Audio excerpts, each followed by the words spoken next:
हमारी अगली प्रतिभागी हैं उन्नति चौधरी, अलीगढ़।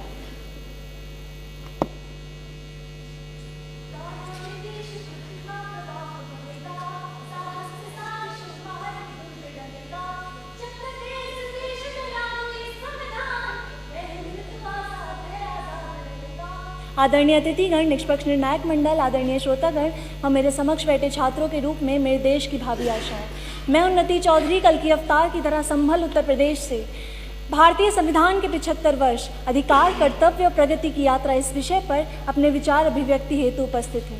यह यात्रा प्रारंभ हुई सन 1946 में, जब उजड़ी हुई फसलों को हमारे राष्ट्र प्रेमियों ने अपने ज्ञान, विवेक, दूरदर्शिता और बुद्धिमत्ता से सींचा और बोए गए संवी यानी ज्ञान के धान और सुनहरे अरमानों की इस फसल को कहा गया संविधान, जो 75 वर्षों से अपनी दिव्य तेजस्विता से भारत की प्रगति को त्वरण दे रहा है।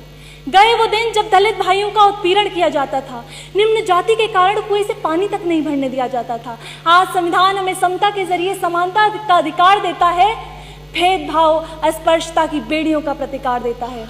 गए वो दिन जब शाही संतानों को शिक्षा का अधिकार दिया जाता था और गरीबों को मजदूरी, महिलाओं को गृह कार्य का भार दिया जाता था। आज शिक्षा का अधिकार हमें उन्नति का आधार देता है और एक योग्य चाय वाले को प्रधानमंत्री बनने का अधिकार देता है। इन 75 वर्षों की यात्रा में मोड़ आए कुछ ऐसे जो मील के पत्थर बन गए। जन्नत सी धरती से अन्याय कानून यूं बेदखल हुआ कि संभावनाएं लिए आगोश में कश्मीरियों का कल हुआ। जब संसद से पारित नारी शक्ति अधिनियम हुआ, महिलाओं के नेतृत्व में विकास का मानो कल हुआ।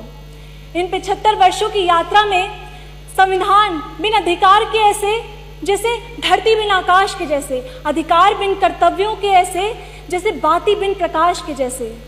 इसी तर्ज पर स्वयं सिंह कमेटी का गठन किया गया होगा, कुशल राष्ट्र निर्माण हेतु मूल कर्तव्यों को जोड़ा गया होगा। आज इस सदन से मैं अपनी आवाज़ पहुंचाना चाहूँगी दूर दराज के गाँव में बैठे किसानों तक, फेसबुक, यूट्यूब चला रहे युवाओं तक, घर को स्वर्ग बनाने वाली गृह लक्ष्मियों तक और सरकारी दफ्तरों में कार्यरत सरकारी कर्मचारियों तक कि संविधान के निर्माताओं द्वारा परिकल्पित एक सौहार्दपूर्ण लोकतंत्र तथा विकसित भारत का निर्माण मात्र अधिकारों के उपभोग से नहीं अपितु कर्तव्यों के निर्वहन से होगा। कैसे करोगे अधिकारों की सुरक्षा यदि कर्तव्य नहीं निभाओगे? कर्तव्य निर्वहन के बिना अधिकार कैसे पाओगे? एक ही रथ के हैं ये दो पहिए, क्या एक के बिना भी विकास रथ चला पाओगे? तो आओ मिलकर विकास रथ को चलाते हैं, जिसका जो कर्तव्य है उसको निभाते हैं। और विकास रथ जब चले तो ऐसा चले कि इतिहास गढ़े जाए प्रतिपल, पृष्ठों में अकलंकता रहे, सज्जनता का अनुशीलन हो, मानव को पथ का पता रहे, हर एक बालिका विदुषी हो, हर बालक नीति निधान रहे, फहराए तिरंगा अंबर तक, माता धानी परिधान रहे। उन्नति चाहेगी धरती पर, संस्कृतियों का सम्मान रहे, जब तक सूरज चंदा चमके तब तक ये हिंदुस्तान रहे, तब तक ये हिंदुस्तान रहे। Next up we have Himani from Aligarh.